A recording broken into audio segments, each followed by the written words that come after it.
irmãos e irmãs.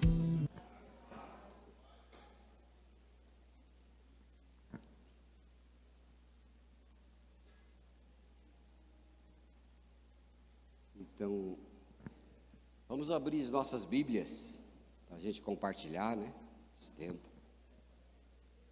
Depois vamos orar a Deus, Pai.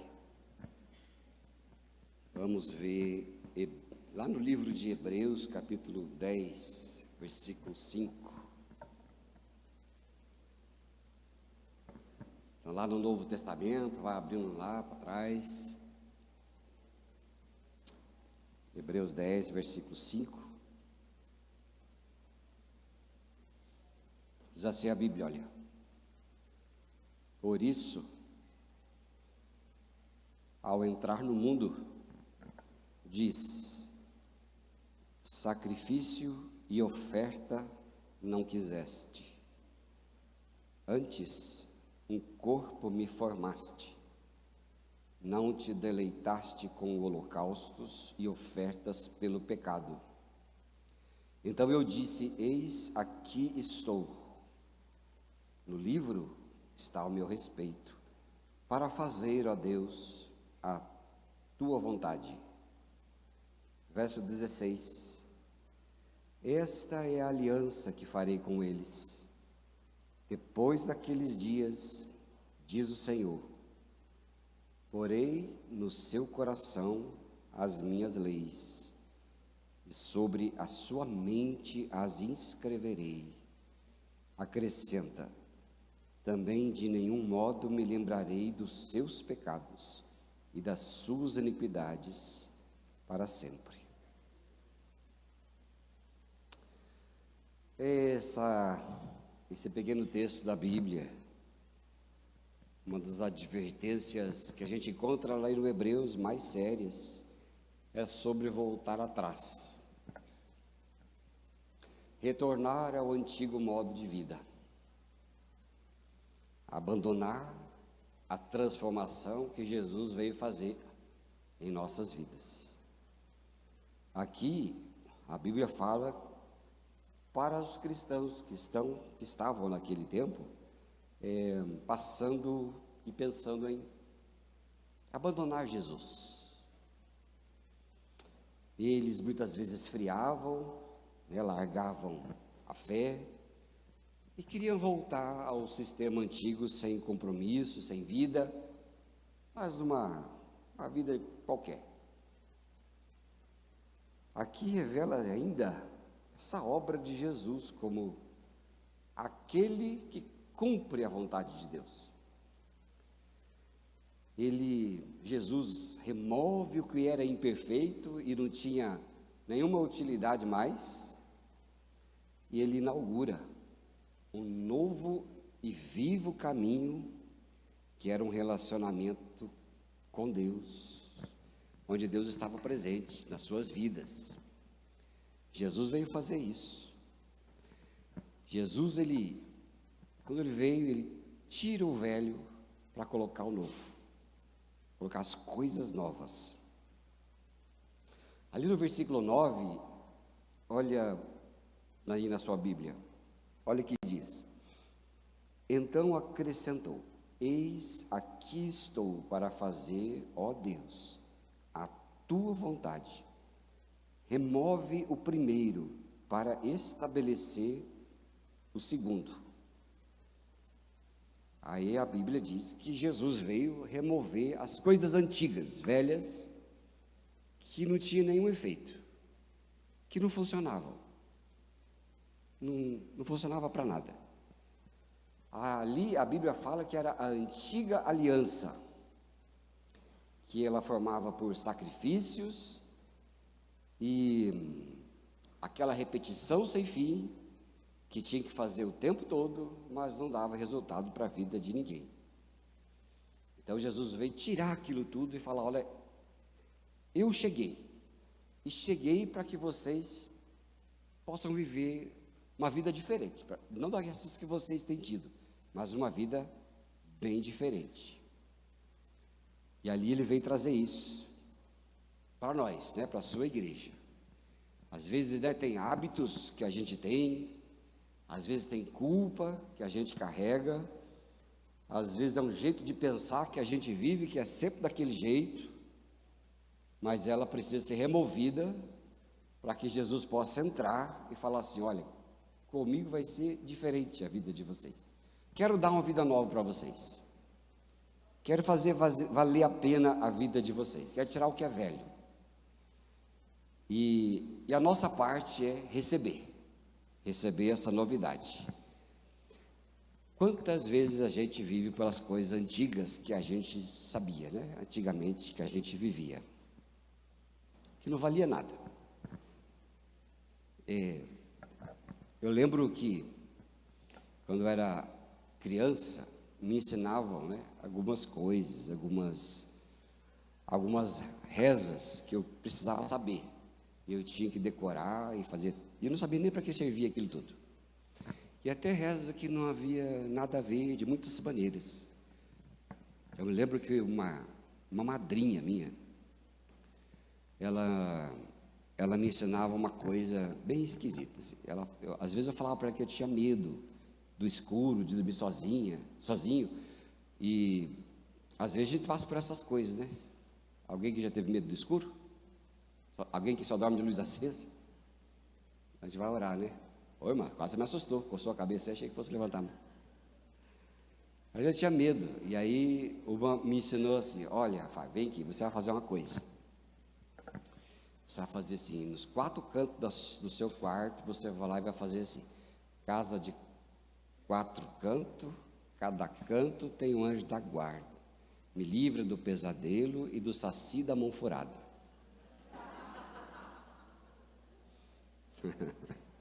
Isso era o que eu sabia, é o que eu tinha para usar. Eu fazia nos 4 cantos do quarto, mas ficava com medo do mesmo jeito, porque daí falava do saci, e o medo do tal do saci vinha, que eu nem sabia que existia o tal do saci. Muitas coisas antigas, velhas, caducas, que não valia nada, que não tinha nenhum efeito. Às vezes a nossa vida é assim. Jesus estava dizendo assim: olha, vamos tirar as coisas antigas da sua vida para você viver de forma nova, viva. E ele falou assim: vamos tirar o que é velho e colocar o que é novo. Todos esses hábitos que você tem na sua vida, né? E às vezes a nossa rotina espiritual nos leva a isso, né? Às vezes fica morna, às vezes a vida fica corrida, sem oração, a gente nem ora mais, os dias viram dias sem propósitos, mas isso tudo pertence ao sistema antigo de viver. E nós não podemos viver no sistema antigo. E Deus tem que tirar essa prática da nossa vida, né? A gente tem que tirar essas coisas e fazer coisas, viver as coisas novas que Jesus tem dado para nós, né? Às vezes a gente tem que tirar isso de que forma? E às vezes rompendo com aquela espiritualidade automática que a gente tem, tirar um tempo para a nossa vida espiritual, dizer: ó Jesus, fica comigo, quero conversar com o Senhor. Quantas vezes, quanto tempo você não faz isso? Parou para pensar? Você fala assim: ó, dá licença, eu vou tirar um pouquinho, eu vou parar um pouco a rotina, e vou lá ler a Bíblia de papel mesmo, e vou orar, vou ver o que Deus quer comigo. É ou não é? Quantos tempos faz que você não faz isso? Porque daí depois, passando o tempo, você fala assim: eu estou fraquinho, não sei porquê, eu me sinto fraco. Ou às vezes põe culpa na igreja: a igreja é fria, isso, aquilo, outro, não oferece o que eu preciso, né? É Jesus que te oferece, né? Mas a gente precisa romper com isso, né? Tempo para Jesus, começar um dia com entrega e diminuir o ritmo para saber que Deus está com a gente. Correndo, a gente não percebe Deus. No barulho, não escutamos a sua voz. E a gente precisa tirar as coisas velhas para que o novo funcione. Porque se você não tirar o novo, se você não tirar as coisas velhas, você vai viver no piloto automático e nunca experimentando as novidades espirituais que Deus tem para você a cada dia. Amém? Ele dá isso para você. Eu gosto muito do pão francês. Eu ando longe da minha casa para comprar um pão francês crocante. Aqui em Curitiba, aqui em Bandeirantes, eu saio lá de onde eu moro lá e venho aqui perto do Pastor Cris, aqui, que tem uma padaria ali, que tem, a moça até já sabe. É pão grande, crocante, torradinho. Na hora. É bom? Não é bom? Quem está comigo nesse pensamento? Vocês gostam? É bom demais, né?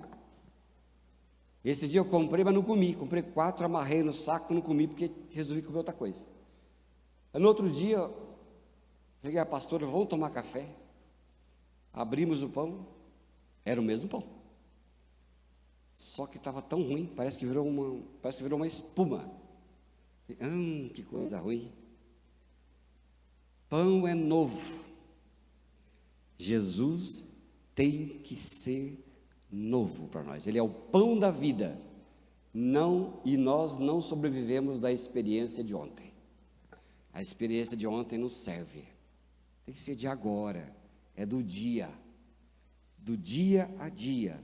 Jesus fala, tira as coisas velhas, porque as coisas velhas é que não funcionam. E você vai querer deixar as coisas novas que eu tenho para você ficar velhas também? Ficar ultrapassadas, mofada? Não, são coisas novas. Os judeus daquele tempo queriam voltar para o judaísmo, esquecer da cruz. Ele fala, olha o perigo que você está incorrendo, você vai morrer. Você vai morrer. E aí Jesus fala, que a Bíblia fala, no verso 9, ele remove o primeiro para estabelecer a segunda coisa. Ele tira o primeiro e coloca a segunda. A segunda sempre vai ser melhor no reino de Deus. O reino de Deus sempre tem as coisas com a segunda, porque a primeira já foi. Primeira aliança, primeira experiência, a primeira tudo. Depois ele fala a segunda. A experiência com ele, a glória da segunda casa, a segunda volta, a segunda vinda. Nós não podemos andar em primeira, nós precisamos andar em segunda. Percebe o mistério? Sim ou não? Na primeira você engastaia. Sabe o que é engastaia também? Na primeira você enrosca, mas na segunda você flui. Jesus está falando isso para nós. Que foi, bigodinho? Engastaia. É moda bigode agora? Ele de bigode, Daniel está de bigode. Tem alguém de bigode aí? Não pode engastaiar. Tem que fluir. Mas olha, Hebreus aqui 10 ainda, ele manda para a gente um sacrifício perfeito, de uma vez por todas. Olha só, capítulo 10, verso 14 de Hebreus. Presta atenção. Diz assim a Bíblia, porque com uma única oferta aperfeiçoou para sempre quantos estão sendo santificados. Ele fala para nós, é uma vez por todas. Jesus veio fazer uma vez. Tudo o que ele fez na sua vida foi uma vez só. Se não foi feito, não foi Jesus quem fez. Se você precisa de segunda coisa, segunda experiência, segundo um monte de coisa, não é Jesus, é outra coisa que você entendeu. Porque Jesus fazia uma coisa só, uma vez por todas. Ofereceu um sacrifício repetido. Era sempre novo, é sempre uma vez só, porque ele era perfeito. Jesus foi o sacrifício suficiente de Deus por nós. Na velha ali, perfeito. Ele resolveu o problema de uma vez só. A morte de Jesus foi uma só vez. E sabe, irmãos, nós não podemos viver como se Deus ainda estivesse nos cobrando uma dívida. Porque ali em Cristo, mortos com Cristo, você e eu não devemos mais nada. Sabia? Nada. Porque ali nós recebemos o seu perdão e nós podemos viver com leveza e nós podemos ter a consciência purificada e a nossa vida hoje ela é pura gratidão. Você sabia disso? O homem de Deus, a mulher de Deus jamais vive culpado. Nunca.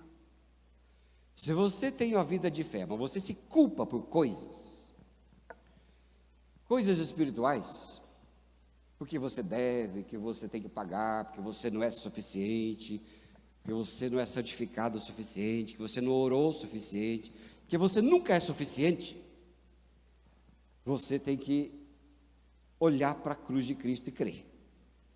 Porque no Evangelho não tem espaço para gente que se apega na sua suficiência. Só tem espaço para gente que se apega na suficiência de Jesus Cristo. É tudo nele, feito nele, para ele, com ele. É ele. Ele nos deu um perdão abundante. Sabia? Que o perdão que Deus te deu, ele é abundante. Não tem fim o tamanho do perdão de Deus para a sua vida. Se você devia, lá no escrito da dívida, em Hebreus capítulo 4, versículo 15, aquela promissória rasgada de 100 mil, ele não pagou com 100 mil, ele pagou com milhão, com bilhão, de modo que ainda que você gaste, você não vai chegar a dever de novo. Sabia? Vou ver uma coisa aqui muito interessante com vocês aí. Quer ver? Vamos lá, ver uma coisa. Nós vamos ver Gênesis capítulo 4, versículo 15. Vamos ver Gênesis 4, 15. Você vai ver uma coisa muito interessante. Diz assim a Bíblia. Ô, abençoado, já que não está passando nada aqui em cima, sobe isso aqui para nós. Alguém pode subir? Quem sobe isso? É lá mesmo, lá atrás? Então sobe isso aqui, ó. Isso aqui estraga a nossa frente. 4,15. Diz assim: disse, porém, o Senhor a Caim: portanto, quem matar Caim será vingado 7 vezes. O primeiro homicídio que aconteceu na Bíblia foi com Caim. Que matou quem? Quem é que matou, gente? E eu perguntei, gente, quando foi que Abel matou Caim? Quando foi? Nenhuma vez, né? Porque não foi Abel, foi Caim. Caim que matou. Então, o primeiro homicídio da Bíblia foi por causa da inveja. A inveja que Caim teve de Abel. E ali ele teve a sua inveja, matou, porque Deus não aceitou a oferta de Caim, porque Caim era na velha aliança, ele é símbolo da velha aliança, e Abel na Bíblia, ele simboliza Cristo na nova aliança. Abel fez oferta na velha, e Deus não queria a oferta dele, porque o coração dele não era bom. E ele aceitou a oferta de Abel, porque Abel sim tinha ofertado de coração. E Caim o matou. E ali, para não permitir que a vingança multiplicasse e a iniquidade multiplicasse, ele falou assim: quem colocar a mão em Caim será punido 7 vezes mais. Pensou? Não é para matar Caim, fazer justiça com vocês. Não podem fazer justiça, eu não quero. Justiça sou eu quem faço. Se alguém colocar a mão em Caim, vai ser punido 7 vezes mais. E ninguém colocou a mão em Caim, porque Deus já sabia disso. Não adiantava punir Caim, ele iria punir o pecado na cruz de Cristo, não em Caim. Depois lá na frente, está lá em Gênesis, depois, lá no verso 23 e 24, aparece outra figura, que diz assim, olha, em Gênesis mesmo que você está, verso 23 e 24, e disse Lameque às suas mulheres, Ada e Zilá, escute, mulheres, escuta as minhas palavras, porque matei um homem por me ferir, e um rapaz por me pisar. Ó, o homem era brabo, o homem era perigoso. Ele falou, matei um homem lá, ele me feriu, e o outro pisou no meu pé. Pensou? Já viu aquela coisa do povo dizer assim, olha, não pisa no meu pé não, que você vai ver. Quem já falou isso aqui? Ninguém falou? Não falou desse jeito, né? Mas falou, não mexe comigo. Quem já falou, não mexe comigo? Falou, né? Mas morreu com Cristo. Não mexe comigo, não pisa no meu pé não, que você vai ver. Dá um de doido para você ver o que acontece. Lameque falou isso. E aí ele falou uma sentença. É o seguinte, ele ficou com medo de ser morto também. Aí ele falou uma sentença. Se Caim, o meu avô, seria vingado 7 vezes, quem colocar a mão em mim será vingado 70 vezes. 70 vezes 7. Olha, essa foi a conta de Lameque. 70 vezes 7 você vai ser vingado. Então não põe a mão em mim. Pelo jeito era um homem poderoso. Então veio a conta. Então presta atenção. Com Caim, Deus falou, 7 vezes será vingado se colocar a mão nele. E Lameque se aproveitou e disse, ninguém toca em mim, que vai ser vingado 70 vezes. Vingado, 70 vezes 7. Aí aparece Jesus na história. Vamos ver lá Mateus 18, verso 21. Olha que coisa interessante. Mateus 18, 21. Folhei sua Bíblia aí, eu acesso a sua Bíblia aí. Aí vocês não dormem, né? De vez em quando na Curitiba tinha o povo dormindo. Sabe o que eu faço com o jeito que está dormindo? Eu falo assim, ó o diabo aí, sai correndo. Cadê? Sai correndo. Então não vai querer que eu fale aqui também, né? Olha lá, Mateus 18, 21. Diz assim, então Pedro, aproximando-se, lhe perguntou, Senhor, até quantas vezes pecará o meu irmão contra mim e eu lhe perdoarei? Até 7 vezes? Pedro já foi com má intenção, porque os judeus, eles tinham mania de perdoar 3 vezes. Esse era um costume judaico, eu perdoo 3 vezes, 3 vezes, depois de 3 vezes você não tem mais perdão, eu vou pegar você. E essa era a conta do judeu. Mas Pedro queria dar uma de religioso, chegou para Jesus e não falou nem 3 vezes, ele falou, 7 vezes? Né? Perdoar 7 vezes. Com Caim, era punido 7 vezes. Pedro falou que ia perdoar 7 vezes. Com Lameque, era punido, vingado 70 vezes 7. E aí Jesus olhou para Pedro e falou assim, Pedro, eu não te digo que o perdão será até 7. Mas, quanto? 70 vezes 7. A conta de Jesus foi o contrário. Se com Lameque era 70 vezes 7 a vingança, com Jesus é 70 vezes 7 o perdão. Não é diferente? Aí que está, porque Jesus falou para Pedro, não, você perdoa 7 vezes não, você perdoa 70 vezes 7. E por que isso? Que Jesus falou isso? Jesus falou isso aí, porque ele estava falando do grande perdão de Deus sobre as nossas vidas. Esse pequeno trechinho aqui que eu li, que a gente leu, ele está incluso naquele sujeito que devia 100 denários e não podia pagar, e o patrão falou assim, eu vou tomar você, sua casa, sua mulher, seus filhos, todo mundo. E aquele sujeito falou assim, pelo amor de Deus, não faz isso comigo. Tenha misericórdia de mim. E aí o Senhor falou, se compadeceu dele e falou, eu vou perdoar tudo. Não é bom? Aí o sujeito saiu, chegou para o seu servo, ele foi perdoado por 100 denários, o servo devia 10. Ele falou, você me paga os 10. E o servo, com o servo dele, disse, eu não posso pagar. Só que ele, ao invés de manifestar misericórdia, ele enforcou o conservo. Paga tudo o que me deve. E aí os vizinhos foram falar para o patrão. Está vendo aquele que você perdoou 100 denários? Pois é, ele prendeu o que devia 10 para ele. E o sujeito ficou muito raivoso. E esse sujeito era o pai, era Deus.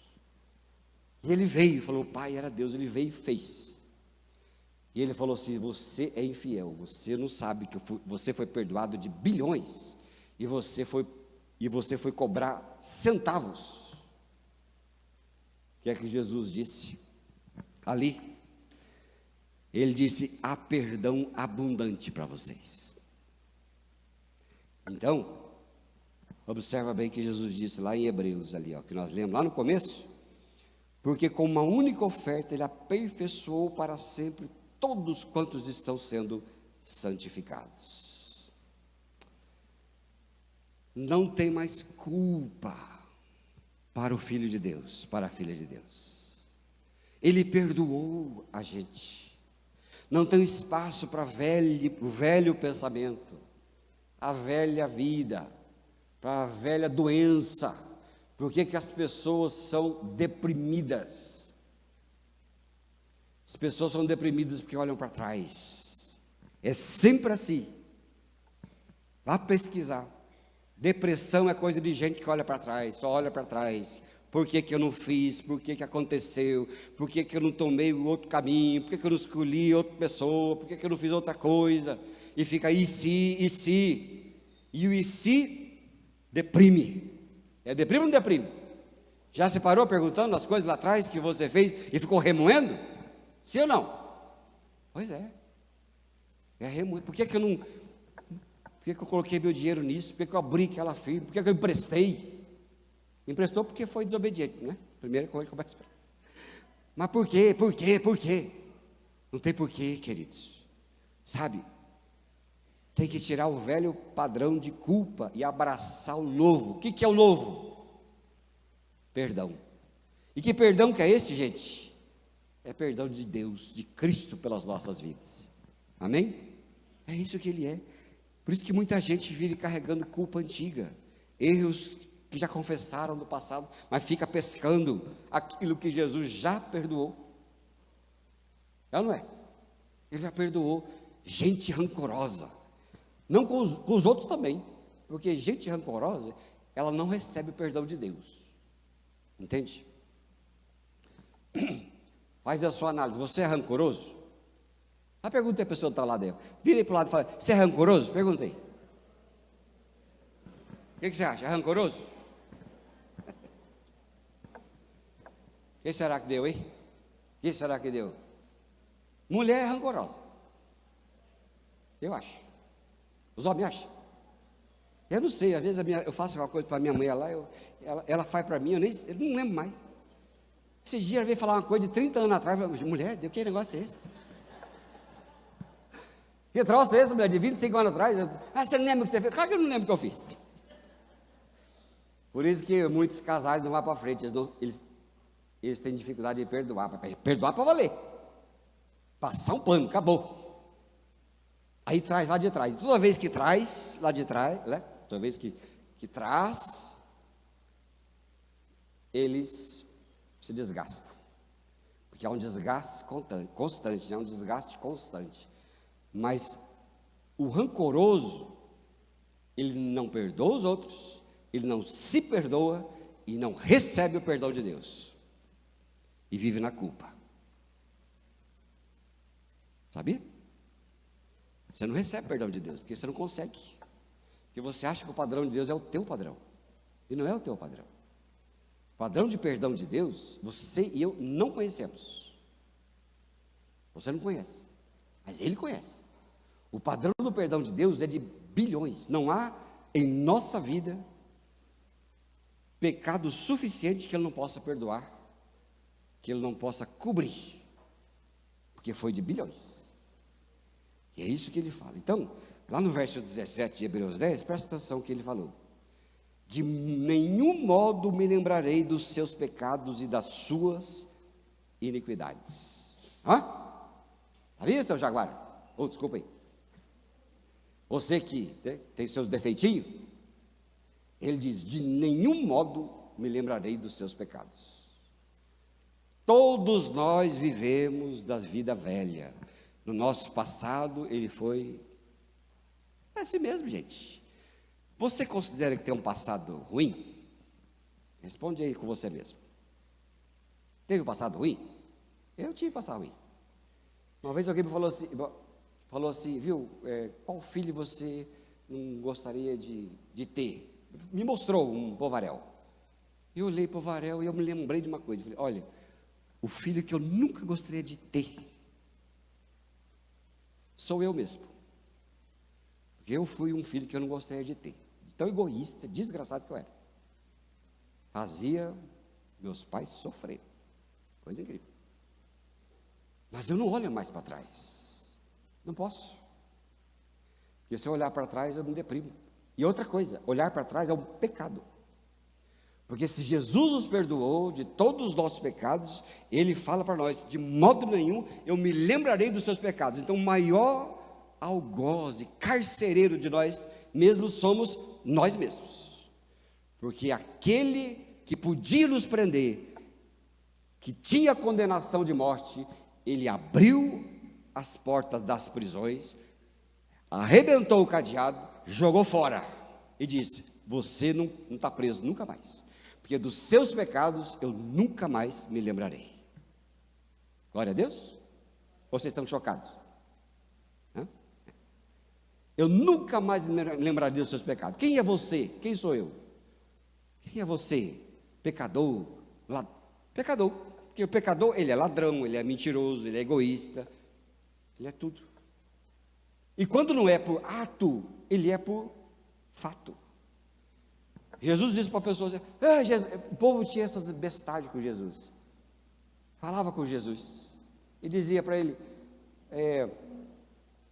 se eu olhar, se eu adulterar, quantas vezes? Ele falou assim, não tem quantas vezes, meu filho, se você pensar já adulterou, mas é grande, não é grande?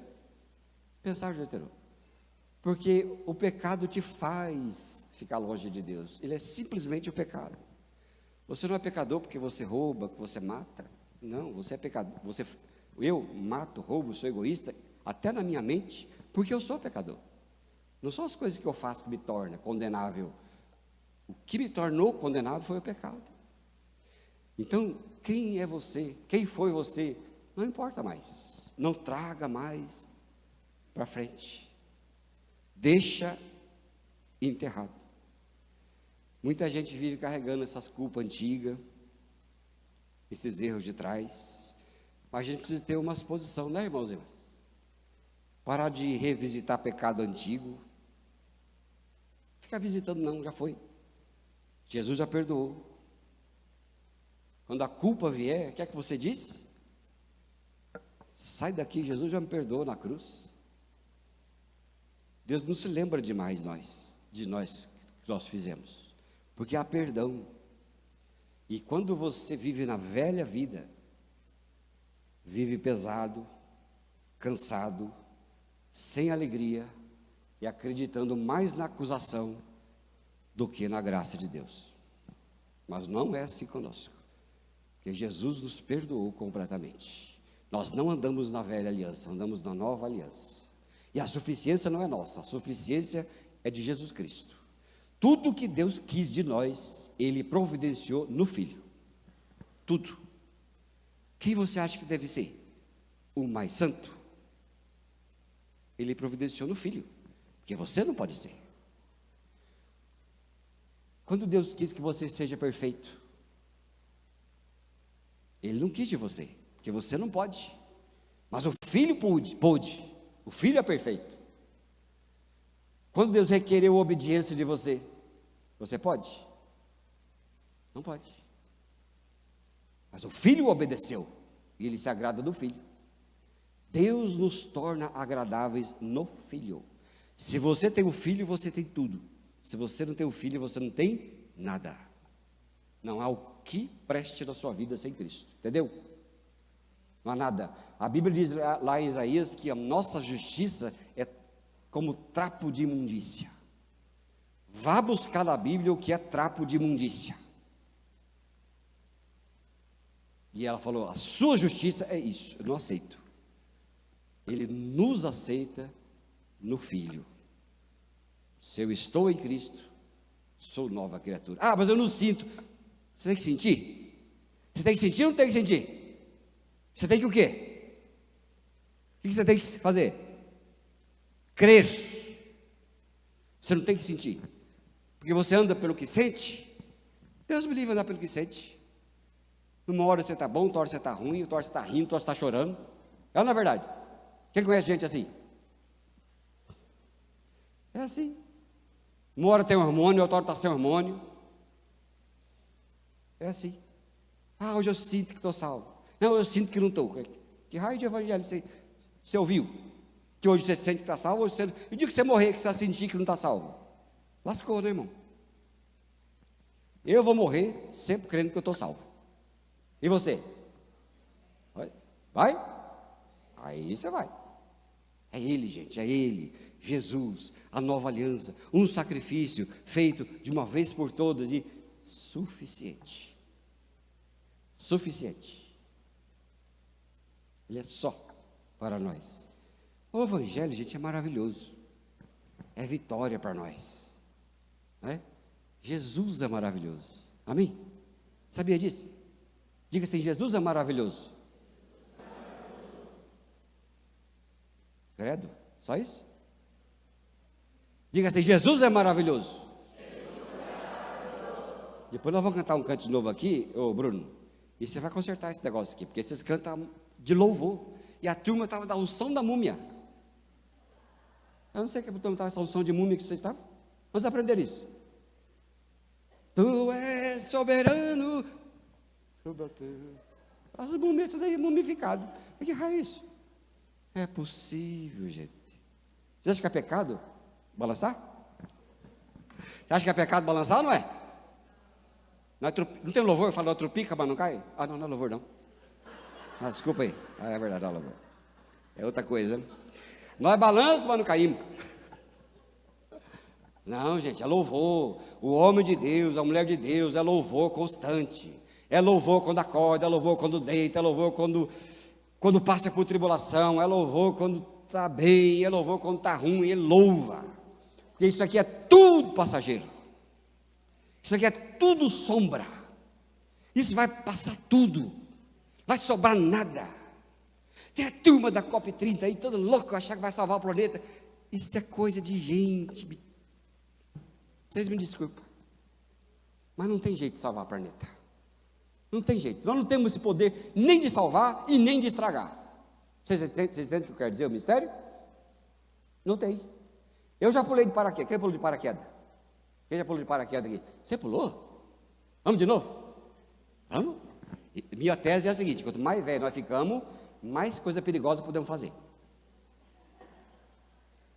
Você que fala assim, não vou falar paraquedas que eu sou novo. Aí não, aí você pode ter medo. Afinal de contas, tem que casar, ter filho, arrumar casa, tem muita vida pela frente. Nós que estamos depois dos 50, temos mais passado que futuro. Então faz coisa perigosa. Quando eu fiz lá, eu olhei, era só 3.000 metros de altura. Só 3.000. Você olha para trás, para baixo, e quando você olha para baixo, você não vê nada. É formiguinha. 3.000 metros. 3.000. Não é nada. Você não precisa de nada, só ir. Quando você olha o universo, ele é tão grande, que não cabe em nossa mente.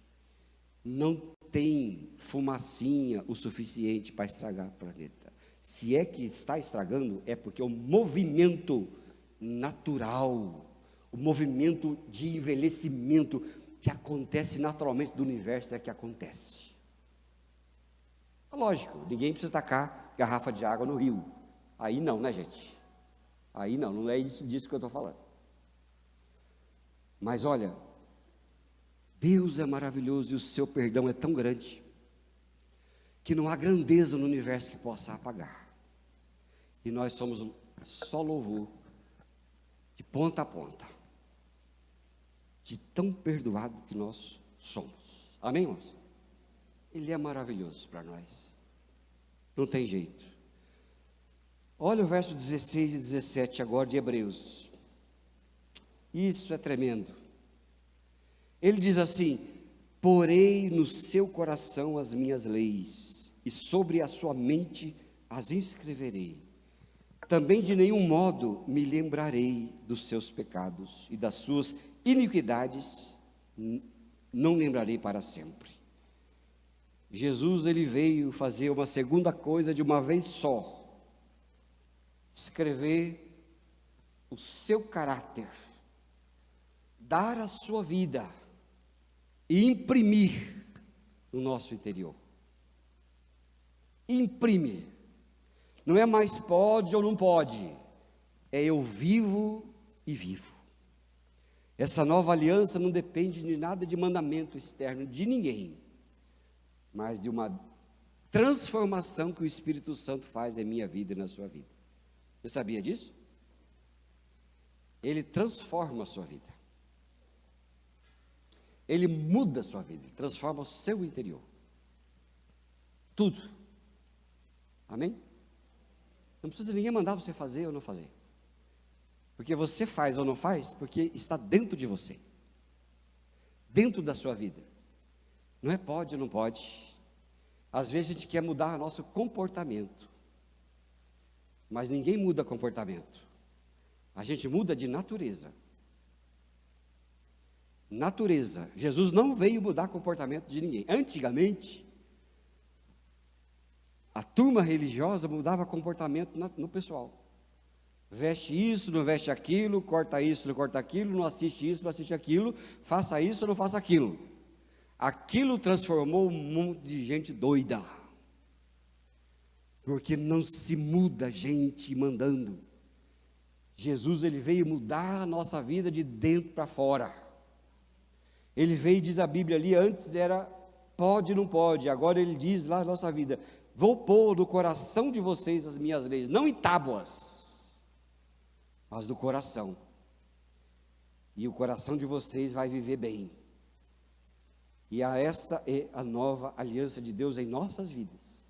Ele transforma cada um de nós. Ele dá o Espírito Santo. E o Espírito Santo dentro de você é que vai santificar você. O que é santificar? É andar com Deus, andar com Jesus, andar na sua palavra. É Jesus vivendo dentro de nós. Não é mudança de fora para dentro, é de dentro para fora. Não tente mudar o seu marido. Não tente mudar a sua esposa. Não vai dar certo. Deixa Deus fazer. Ore. Abençoe. Seja firme. Mas não vai ser banana. Mas seja firme naquilo que você crê. E Deus vai abençoar sua vida, sua casa, sua família. Amém? Ele vai fazer. É Ele quem faz.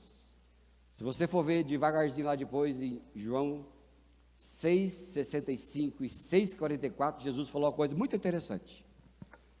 Que o povo queria que Jesus consertasse as coisas. Ele falou: não, ninguém pode vir a mim se o Pai não o trouxer. Ninguém pode vir a mim se o Pai não o trouxer. É o Pai que leva.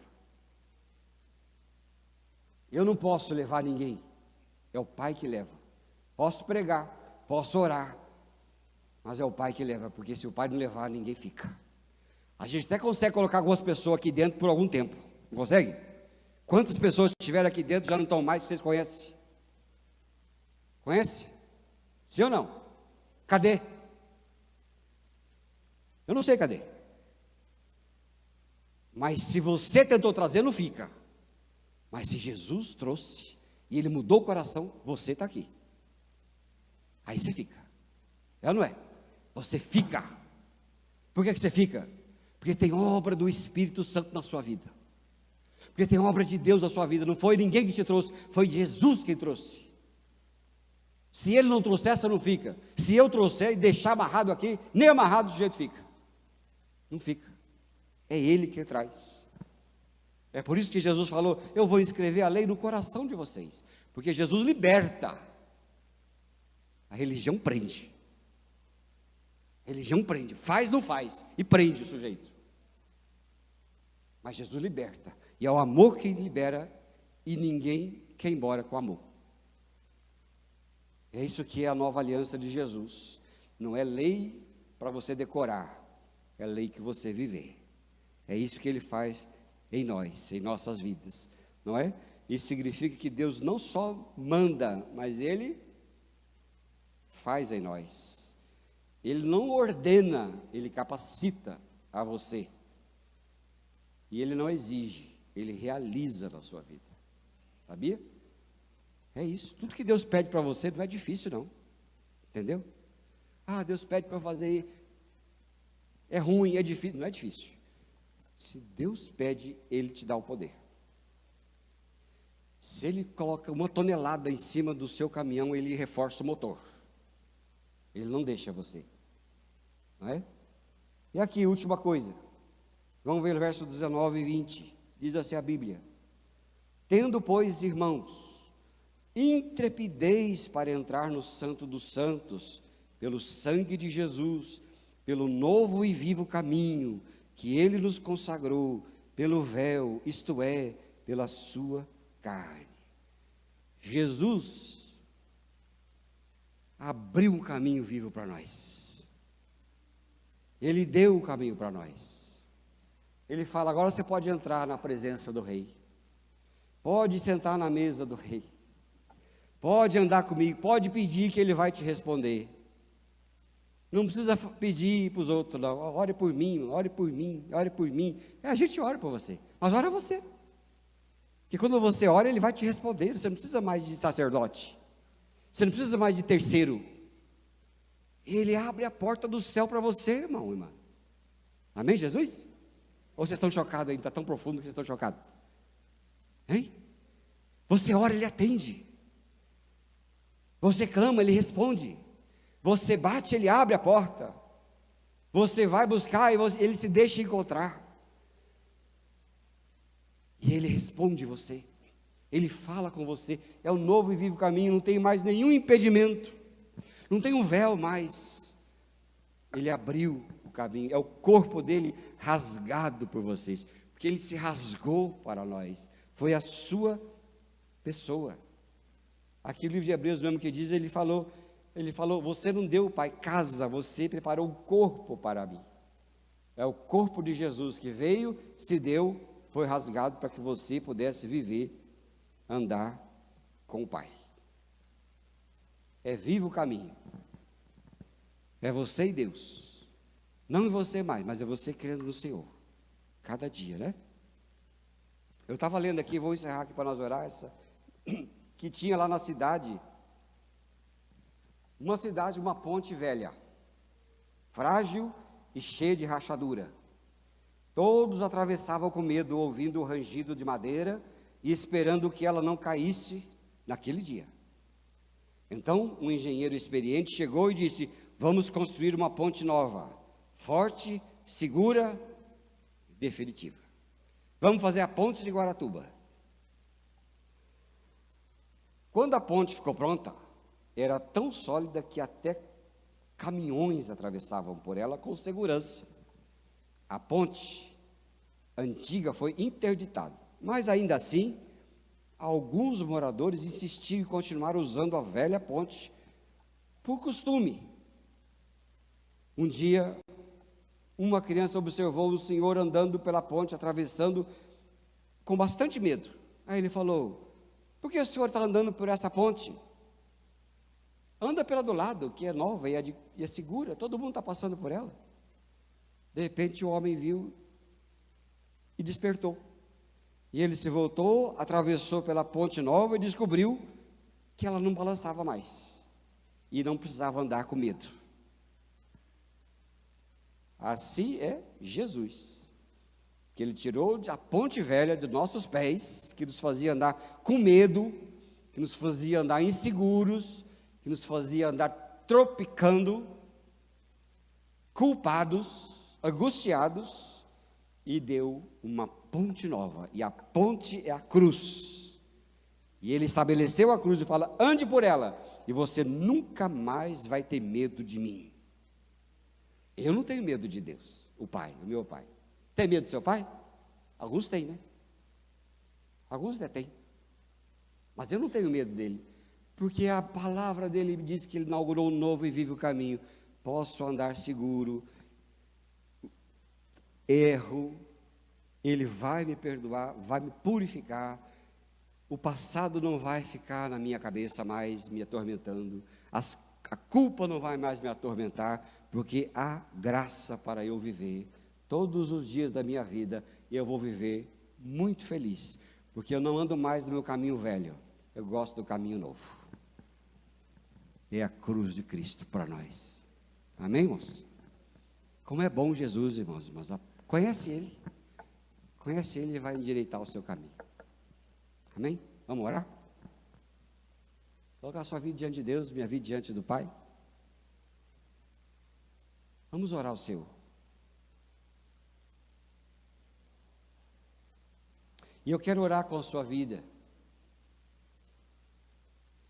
A sua vida que até hoje andou culpado, angustiado, inseguro e com medo de Deus.